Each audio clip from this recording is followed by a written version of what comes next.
Chairman, thanks for holding this hearing and breaking from the protocol to allow me to deliver an opening statement. I'm appreciative to you and to Senator Collins for the attention that you and your staffs have paid to this vitally important economic issue.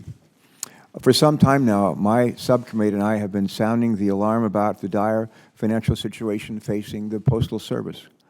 Unfortunately, while a number of bills have been put forward, Congress, including this committee, has been unable to reach consensus on the kind of dramatic and likely painful reforms that will be needed to avert a looming Postal Service shutdown. In addition, the proposals put forward by the administration to date have been insufficient.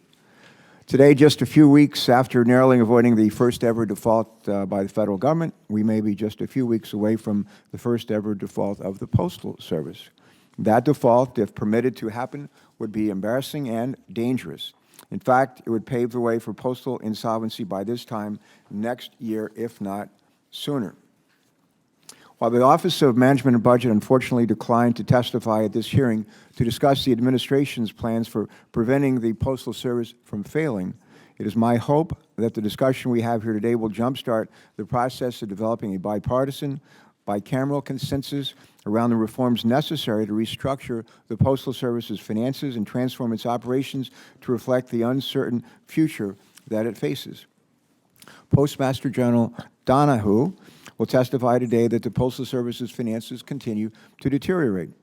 He is projecting a year-end loss for the Postal Service of some $10 billion, nearly $2 billion more than he projected when our subcommittee last held a postal oversight hearing, I think, in May.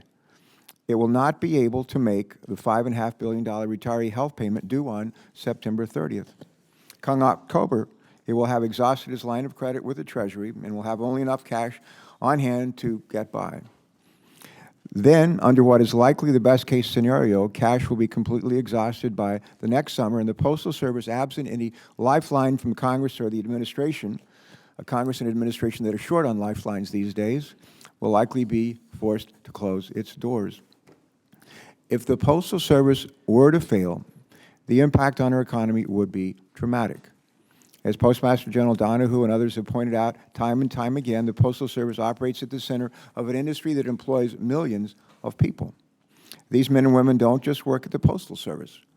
They work at magazines, at banks, at printing companies, and in businesses large and small across America. They work in every state and congressional district in the country, and as Senator Collins has said, they generate more than $1 trillion in sales and revenues each year. Given the challenging economy facing our country, we cannot afford to put jobs, these jobs, and that kind of productivity in jeopardy. In fact, it's our job to do what needs to be done to save this industry, even if doing so involves making decisions that might be difficult politically. Like it or not, in a number of ways, I don't like it very much myself. The Postal Service needs to right-size itself to reflect the decreasing demand for the product and services that it offers. It needs to shed employees. It needs to downsize its network of processing facilities to reflect that there's less mail to process and that technology has made getting it to its destination easier to do. And the Postal Service needs to be able to close or relocate or co-locate some of the postal services that are provided in communities across America. The Postal Service has put forward a plan to eliminate a further 120,000 positions on top of the some 100,000 that will be lost through attrition. They've also begun studying some 3,000 post offices out of about 33,000 across the country.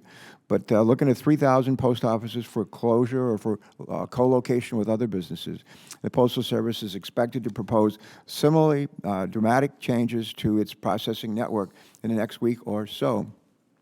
We are rapidly reaching the point, however, at which the Postal Service no longer has the authority under current law to do what it needs to do to get by. That's why I've introduced legislation that aims to clean up the Postal Service's finances and help it implement the ambitious reorganization plan it announced last spring. The main provision in my bill, the Postal Operations Sustainability and Transformation Act, aims to permanently address the various pension and retiree health-related issues that have plagued the Postal Service for years. The Postal Service's Inspector General, Postal Regulatory Commission, and 2 independent actuaries, one of whom is actually represented here today, have all come to the conclusion that the Postal Service has overfunded its obligation to the Civil Service retirement system by some $50 to $75 billion. In addition, numerous observers and even the Office of Personnel Management have pointed out that the Postal Service has paid some $7 billion more than it owes into the newer federal employee retirement system. My bill, and I think the bill that Senator Collins has introduced, will give the Postal Service access to the funds it has overpaid. It would be able to use them to make its required retiree health pre-funding payments, taking upwards of $5 billion off its books each year for the next several years. And once those payments are satisfied, the funds this bill would free up could be used to pay workers' compensation obligations and to retire debt owed to the Treasury. These reforms, or something very similar to them, can be a vital part of any effort to improve the Postal Service's financial condition in both the short and long term. But stopping with these reforms and avoiding further, potentially more difficult changes will simply not be enough. To anyone taking an honest look at the numbers, it should be clear that more will need to be done. And that's why my bill takes important steps toward giving the Postal Service the flexibility that those of us in Congress always say we want to give them, and to adapt them to the new realities and operate more like a business. No business facing the kinds of difficulty the Postal Service faces today would survive very long if it were told how many retail outlets they should have and where they should be located, or if it were prevented from making operational changes or taking full advantage of the resources and expertise it has at its disposal. Yet that's what Congress does to the Postal Service. My bill aims to address these problems and to take Congress out of the day-to-day management of the Postal Service. Assuming that the Postal Service can continue to build on its recent cost-cutting efforts, these changes could help set the Postal Service on more solid footing in the years to come. But I don't just focus in my bill on cost-cutting. The bill also aims to give the Postal Service new authority to leverage its nationwide retail, logistics, transportation, and delivery network to attract new business. In addition, it gives the Postal Service more flexibility to work with existing customers to keep them in the mail and to partner with state and local governments to find new, potentially profitable uses for the retail facilities that it needs to keep. I mentioned at the beginning of my statement that there have been a number of bills introduced this Congress to address the Postal Service's financial conditions. Susan Collins has one. She and I have worked on these issues for years, and my hope and prayer is that we'll do it again, this time to good effect. Congressman Issa has another approach, and there are parts of both bills that I don't agree with, but also parts of the bills that I support, and they had overlap with some of the provisions in my own bill. Starting with this hearing, we need to focus on the areas of agreement, and from there, with input from the administration, from the key stakeholders, build a package that can prevent postal default and insolvency and set the Postal Service on the road towards stability and profitability. In conclusion, Mr. Chairman and Senator Collins especially, let me just say this. The Postal Service is an enterprise. It's a business enterprise. It is an enterprise that has more people than it needs. It needs to reduce its headcount. They've tried to do that humanely, and they'd like to do it, to continue to do it humanely. We need to let them. We have more post offices than we need. And the key is not just closing post offices. The key is to try to provide better service to postal customers in communities across America by co-locating the services in drugstores and supermarkets and department stores and the like. And finally, they have more processing centers, probably twice the number of processing centers that they need around the country.